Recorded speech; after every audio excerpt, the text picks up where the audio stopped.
आप सभी को दीपावली की ढेर सारी शुभकामनाएं। माता लक्ष्मी जी आप सभी के घर में वास करें और आप सभी की मनोकामनाएं पूर्ण करें। दीपावली के दिन भगवान गणेश, माता लक्ष्मी जी और माता सरस्वती जी की विधि विधान से पूजा की जाती है। तो आज की इस वीडियो में मैं आपके साथ शेयर करने वाली हूँ दीपावली की बहुत ही आसान पूजा विधि के बारे में। इसलिए इस वीडियो को आप हो सके तो पूरा जरूर देखिएगा।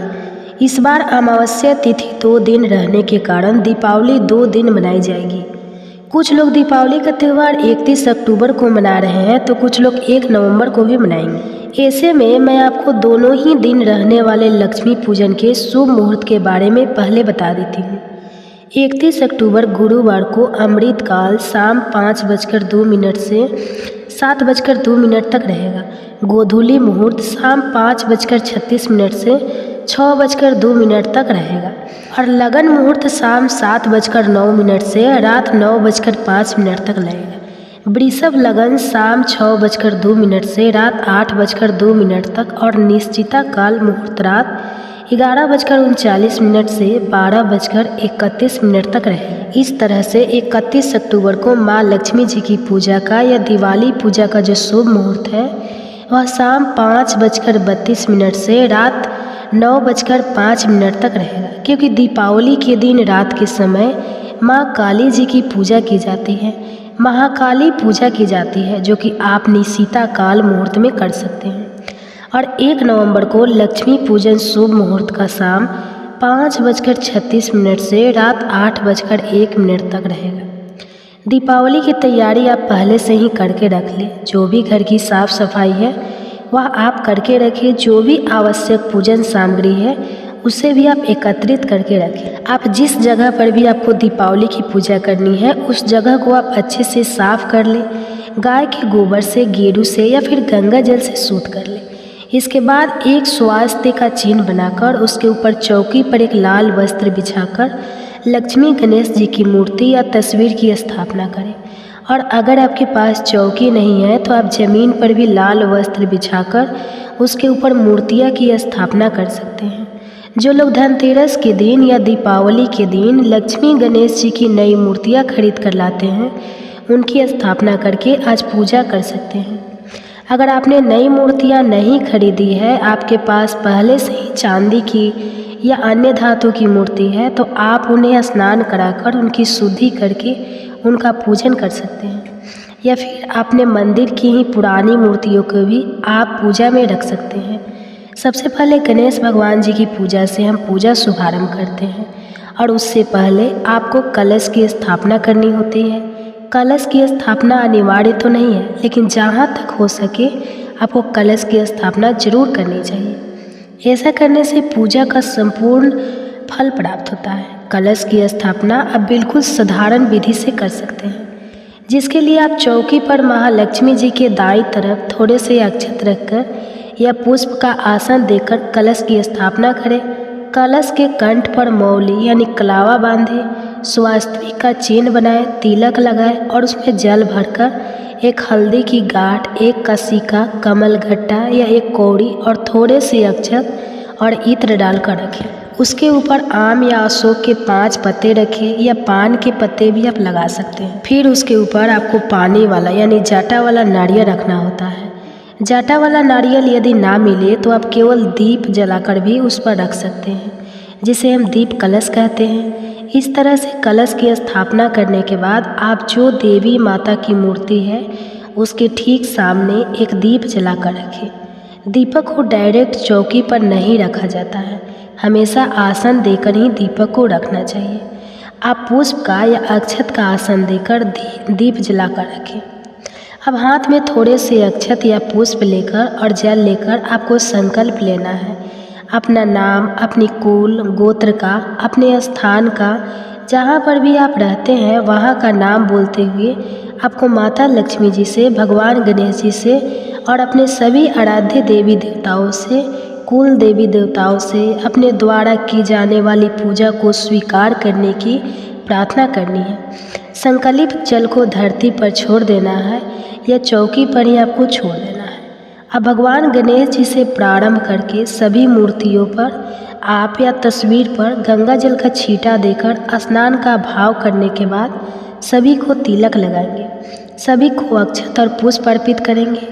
अगर आप आज के दिन के लिए नए आभूषण खरीद कर लाए हैं तो उन्हें भी मंदिर में रखें। इसके अलावा माता लक्ष्मी जी को आकर्षित करने वाली उनकी जो पूरी सामग्री है, जैसे गोमती चक्र, कौड़िया, कमलगट्टे आदि, उन्हें भी आप मंदिर में ही रखें। गंगा जल से धोकर सभी पर तिलक लगाकर माता लक्ष्मी जी के चरणों में रखें। इसी तरह से माता लक्ष्मी जी के साथ आप माता सरस्वती जी का भी पूजन करेंगे। अब भगवान गणेश जी को लाल पुष्प अर्पित करने के साथ ही माता लक्ष्मी जी को भी लाल पुष्प अर्पित करेंगे। अगर आपके पास कमल का पुष्प है तो कमल का पुष्प आप अर्पित करें, नहीं तो जो भी आपको मिल जाए वह पुष्प आप माता सरस्वती को, माता लक्ष्मी जी को अर्पित कर सकते हैं, क्योंकि इसी दिन भगवान श्री राम 14 वर्षों के वनवास के बाद वापस अयोध्या नगरी लौटे थे। तो इस दिन आपको राम दरबार की पूजा करनी चाहिए। भगवान श्री राम, माता सीता और भाई लक्ष्मण जी की पूजा भी सच्चे मन से करनी चाहिए। अगर आपके पास मूर्ति है, तस्वीर है तो उनकी पूजा करें, नहीं तो आप मन में भी श्री राम दरबार का भाव करके उनका मानसिक रूप से पूजन कर सकते हैं। और दीप जलाकर मंदिर में कुछ दक्षिणा जरूर चढ़ाएं। जो लोग धनतेरस के दिन झाड़ू की पूजा नहीं कर पाए, नई झाड़ू की पूजा इस दिन की जाती है, तो जो लोग धनतेरस के दिन झाड़ू पूजा नहीं कर पाए हो वो दीपावली के दिन भी नई झाड़ू खरीदकर उसकी पूजा कर सकते हैं।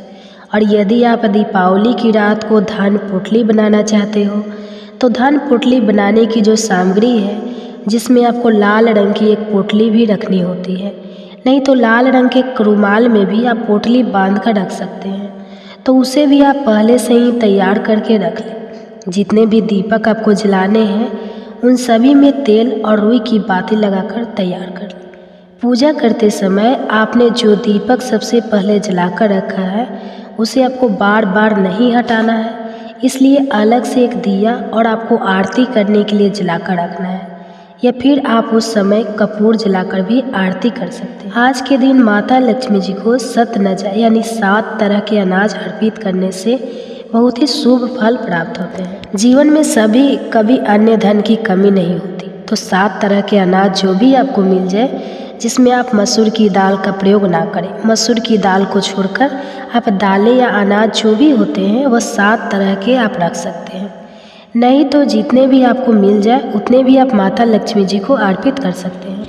कुबेर देवता का पूजन भी इस दिन आप चाहे तो कर सकते हैं, क्योंकि कुबेर देवता धन का भंडार भरने वाले देव माने जाते हैं। जिस तरह से धनतेरस के दिन आपने कुबेर देवता का पूजन किया है, ठीक उसी तरह से आज के दिन भी आपको करना है। जो भी भोग भगवान आपके यहाँ पर माता लक्ष्मी जी को या दीपावली की पूजा में लगाया जाता है, उसे आप तैयार करके रखें। पूजा करते समय सच्चे मन से श्री सूतम का, लक्ष्मी श्रोतम का या कनक धारा स्तोत्रम का पाठ पढ़ा या सुना जाता है। अगर आप यह पाठ नहीं कर पाते हैं, नहीं सुन पाते हैं, तो केवल आप ओम श्री महालक्ष्मी नमः इस मंत्र का यथासंभव जितनी देर तक भी आपके लिए संभव हो सच्चे मन से, एकाग्र मन से इस मंत्र का जाप करें। इसके अलावा कुछ खास चमत्कारी सिद्ध मंत्र हैं जिनका जाप अगर आपके पास कमलगट्टे की या सफ्टी की माला है तो उससे कर सकते हैं, नहीं तो आप अपने हाथ में पुष्प या अक्षत रखकर भी जितनी आपकी सामर्थ्य हो उतनी संख्या में आप इन मंत्रों का जाप कर सकते हैं। ये मंत्र है ओम श्रीं हरिं क्लीं श्री सिद्ध लक्ष्मी नमः, ओम हरिं श्री लक्ष्मी वसुदेवाय नमः। यदि आप कनक धारा या फिर श्री सूतम का पाठ नहीं कर पाते हैं, नहीं सुन पाते हैं, तो अब मैं आपको महालक्ष्मी जी के 800 रूपों के नामों का जप बताऊंगी। तो आप इन नामों को जप चाहे तो संस्कृत में कर सकते हैं, नहीं तो स्क्रीन पर देखकर पढ़ भी सकते हैं। माँ लक्ष्मी जी के पवित्र अष्टम नाम है ओम आदि लक्ष्मी नमः, ओम विद्या लक्ष्मी नमः, ओम सौभाग्य लक्ष्मी नमः, ओम अमृत लक्ष्मी नमः, ओम काम लक्ष्मी नमः, ओम सत्य लक्ष्मी नमः, ओम भोग लक्ष्मी नमः, ओम योग लक्ष्मी नमः। या फिर हिंदी में अर्थ है हमें माँ लक्ष्मी जी के सभी रूपों को प्रणाम करते हैं, नमन करते हैं। हे आद्य लक्ष्मी, हे विद्या लक्ष्मी, सौभाग्य प्रदान करने वाली लक्ष्मी, हे देवी, हे माँ अमृत स्वरूपा, सत्य लक्ष्मी, भोग लक्ष्मी, योग लक्ष्मी, हम आपको नमन करते हैं। आप महालक्ष्मी जी के इन नामों का जप किसी भी दिन कर सकते हैं। खास तौर पर दीपावली की रात को हर अमावस्या तिथि पर या शुक्रवार के दिन रात के समय उत्तर दिशा की ओर मुँह करके भी कर सकते हैं। इस प्रकार से मंत्रों का सच्चे मन से जाप करने पर हर प्रकार के आर्थिक संकट से मुक्ति मिलती है और माता लक्ष्मी जी की कृपा से धन की कमी नहीं होती। मंत्र जाप करने के बाद हाथ में एक का सिक्का या थोड़े अक्षत या पुष्प लेकर दीपावली की कथा सुने। फिर सबसे पहले गणेश भगवान की, उसके बाद माता लक्ष्मी जी की, माता सरस्वती जी की आरती करके भगवान गणेश जी को लड्डू, मोदक, दुर्वा, पान, सुपारी, इलायची का भोग लगाए। माता लक्ष्मी जी को सफ़ेद रंग की मिठाइयों का, खील, खिलौने, बतासे का, पान, सुपारी, इलायची का भोग लगाए। आप यह भोग माता लक्ष्मी जी को पान के एक पत्ते पर रखकर अर्पित करें। इसी तरह से माता सरस्वती को भी भोग लगाएं। अगर आप पान के पत्ते पर रखकर भोग लगा रहे हैं तो पान के पत्ते का डंठल जरूर तोड़कर रखना। भोग लगाने के बाद आप जल अर्पित करें। एक गिलास में या कलश में थोड़ा जल भरकर माता लक्ष्मी जी के समक्ष चौकी पर रखें। अब आप एक छोटा सा हवन कर सकते हैं अग्यारी के रूप में, जिसमें आप गाय के गोबर का एक उपला अच्छी तरह से सुलगाकर उस पर थोड़ी हवन सामग्री डालें। कपूर डालें, लौंग का जोड़ा घी में डुबोकर डालें, अग्नि प्रज्वलित करें। फिर बतासे, पान का पत्ता, खील, खिलौने, मिठाई थोड़ी थोड़ी सी उस अग्नि में अर्पित करें। अग्नि देवता के माध्यम से हमारे इष्ट देवी देवताओं तक हमारे द्वारा अर्पित किया गया भोग पहुंच जाता है, स्वीकार हो जाता है। इस तरह अग्नि देवता को भोग समर्पित करने के बाद सबसे अंत में अग्नि के चारों ओर जल का थोड़ा थोड़ा सा छींटा लगाए। दीपावली की पूजा करने के बाद अपने घर में जहाँ कहीं भी आपका धन रखने का स्थान है, तिजोरी, लॉकर, जहाँ कहीं भी आप उसकी पूजा करें, धूप दीप दिखाएं। ध्यान रखिएगा, तिजोरी के अंदर दीपक जलता हुआ कभी नहीं रखना चाहिए, नहीं तो आपको फायदे की जगह नुकसान भी हो सकता है। तो बहुत सावधानी के साथ आपको आज के दिन दीपक जलाने हैं। जब इस प्रकार पूजा कर ले तो जितने भी दिए आपको आज के दिन जलाने हैं, उन सभी दियों को आप अपने घर के अंदर, बाहर, कोने में हर जगह पर दीप जलाकर रखें। घर के किसी कोने में अंधेरा ना रह जाए। आसपास मंदिर में, चौराहे पर, कूड़े के ढेर के पास, जितने भी पवित्र पौधे आपके घर में हैं, आसपास है, वहाँ पर एक एक दिया जरूर जलाना चाहिए। पानी के स्थान पर जैसे नदी, तालाब, पोखर आदि के किनारे पर भी आपको एक दिया जलाकर रखना चाहिए। अपने घर में, किचन में आप जहाँ भी पानी भरकर रखते हैं, वहाँ पर भी आप एक दीपक जलाकर रख सकते हैं।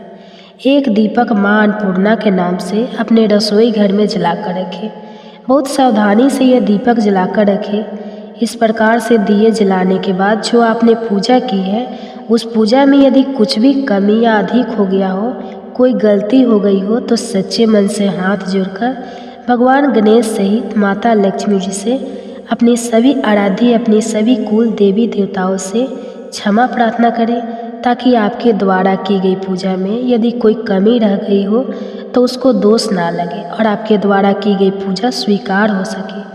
इस तरह से आप पूजा करें और जो भोग आपने अर्पित किया है उसे परिवारजनों में बांटें और खुद भी ग्रहण करें। आज के दिन अपने आसपास लोगों को, खास तौर पर निर्धन लोगों को फल या मिठाई जरूर उपहार स्वरूप दें।